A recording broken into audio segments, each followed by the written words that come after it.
le roi Charles III serait sur le point de venir à Paris.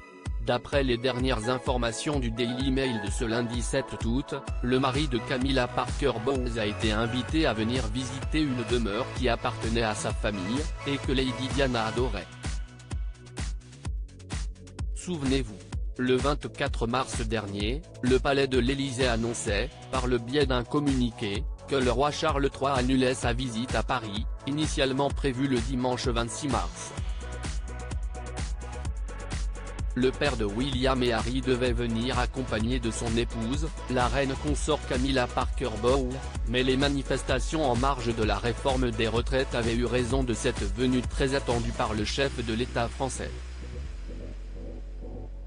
Compte tenu de l'annonce d'une nouvelle journée d'action nationale contre la réforme des retraites le mardi 28 mars prochain en France, la visite du roi Charles III, initialement prévue du 26 au 29 mars dans notre pays, sera reportée, avait souligné l'Élysée.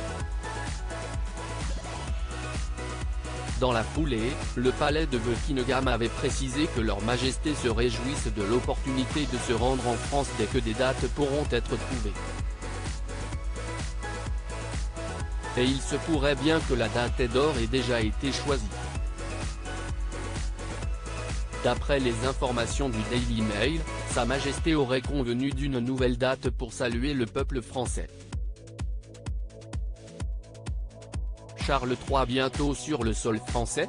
Le monarque de 74 ans pourrait bel et bien poser son pied sur le sol français en septembre prochain.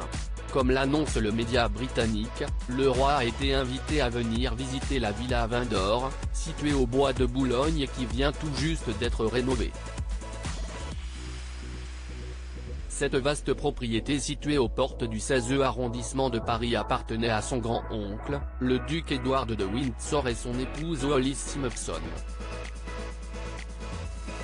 D'ailleurs, cette immense demeure était l'un des coups de cœur de Lady Diana.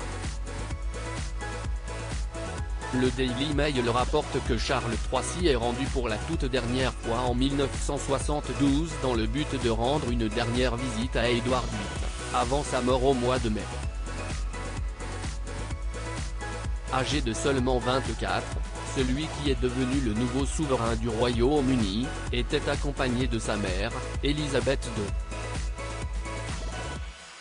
Nos confrères rapportent que la défunte reine s'était vue offrir le bureau sur lequel son oncle avait signé son acte d'abdication de 1936.